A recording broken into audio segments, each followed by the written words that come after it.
Hello students, this video lesson is from class 10th science metals and non-metals, third chapter.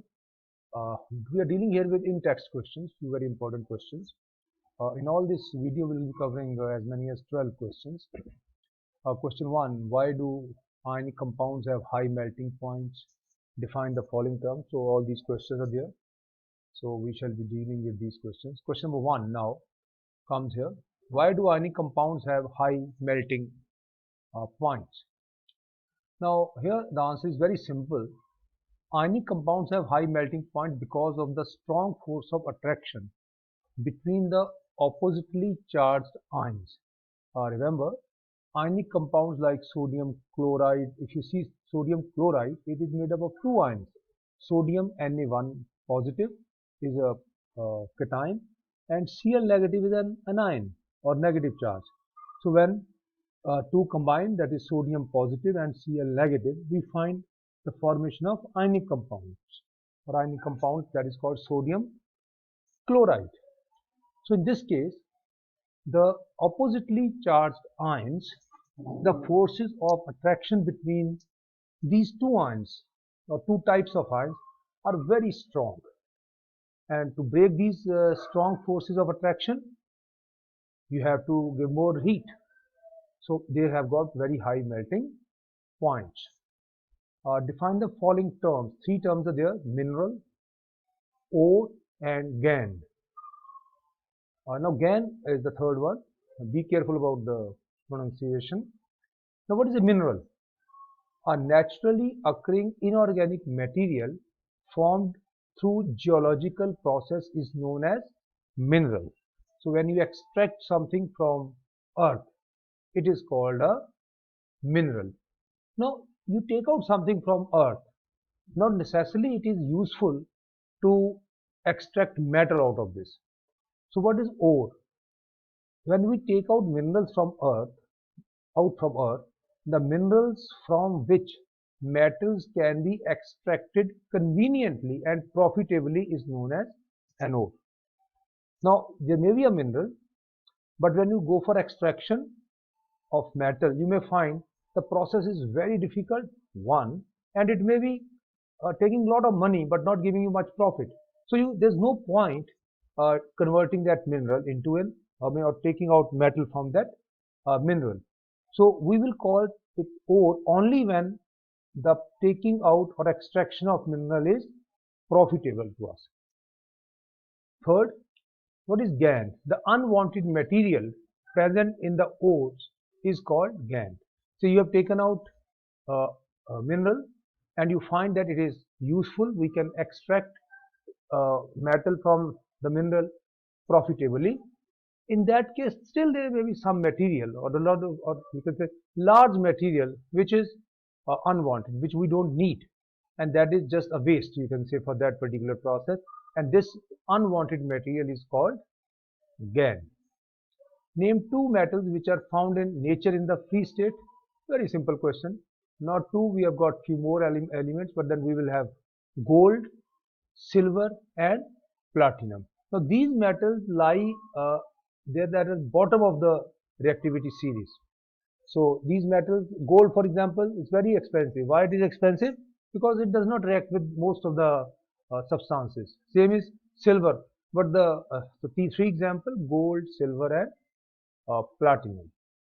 What chemical process is used for obtaining a metal from its oxide? So here you have to take out oxygen from the metal to obtain the metal correction. So in that case there are two or three methods. Number one, by heating. When you heat it up, oxide may be removed, oxygen may be removed, or by using carbon. So what happens? Carbon reacts with oxygen and it gives you carbon monoxide in general, which subsequently will be formed carbon dioxide, and metal is obtained. Third is by using aluminium, calcium, sodium, etc. as reducing agents. Again, they extract oxygen from the oxide and you get the required metal. Which metals do not corrode easily? Corrode means they get spoiled. For example, if you leave iron outside, it turns into rust. that is ferroso-ferric oxide, Fe2O3, right, or rather we should call it Fe3O4, that is rust, ferroso-ferric oxide. But here are few metals, for example, gold, platinum, rhodium. You keep it out for many years and you will find they are not affected. What are alloys? Now, a homogeneous mixture of two or more metals or a metal and a non-metal is known as alloy. When we mix two metals because of their good properties, so that we get good mixture, and these alloys are very useful. For example, brass. If so you see brass is an alloy which is formed by mixing of copper with zinc. Give an example of a metal which is a liquid at room temperature. Very simple example is mercury. You must have seen it. Mercury is a liquid. Can be easily cut with a knife. Here we find the example is sodium is the best conductor of heat. In this category, if you see the reactivity series, it is silver. Is a poor conductor of heat? Yes, lead. It is a bad conductor, a poor conductor. Explain the meanings of malleable and ductile. Now, what is malleable?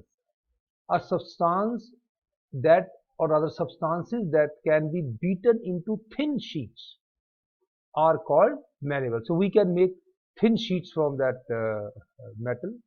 That property is called malleability. The example is gold and silver. Now, what is ductile? Substances that can be drawn into thin wires. So here we call them ductile. Now, most of the metals like platinum, gold and silver are most ductile metals. Why is sodium kept immersed in kerosene oil? Well, remember students, in the lab, if we want to keep sodium in our lab, we cannot keep it outside in the air. We have to keep it immersed in kerosene oil. Reason is, sodium is very reactive metal and combines explosively with air at room temperature. If you keep it outside, it is going to combine with air and reaction is very violent. Even with cold water, reaction is violent. So it can catch fire and can lead to some accident. So the best way to keep sodium in the lab is keep it immersed in kerosene oil so that it does not have any contact with air in the room. Question number 10. Write equations for the reactions of iron with steam and calcium and potassium with water. So iron and steam gives you Fe3O4. Remember, this is not ferrous oxide or ferric oxide. This is ferroso-ferric oxide. Plus, of course, hydrogen is produced. Then calcium reacts with water to give you calcium hydroxide. CaOH twice plus H2. A lot of heat is produced here. Then potassium reacts with water to give you potassium hydroxide, hydrogen, and again the heat. Then we come to our next question. Which gas is produced when dilute hydrochloric acid is added to a reactive metal? Write the chemical equation also for this. So here, when you react iron with dilute H2SO4, then the gas produced is hydrogen. Remember, if you take concentrated H2SO4, then the gas will not be hydrogen, it will be sulfur dioxide. So if you want to have hydrogen, then you have to have sulfuric acid dilute. So it is dilute hydrochloric acid or even H2SO4, almost the same. What would you observe? There's a slight numbering is hampered a bit. So kindly, this is question number 11 and this is 13 is now here question number 12. What would you observe when zinc is added to a solution of iron sulfate? Write the chemical reaction that takes place. Now in your first chapter you have studied 4 types of reactions. If you remember, third type was displacement reaction. So here zinc displaces iron, so iron is out and zinc sulfate is formed. So note down all these reactions very carefully for your exam purpose. Bye then.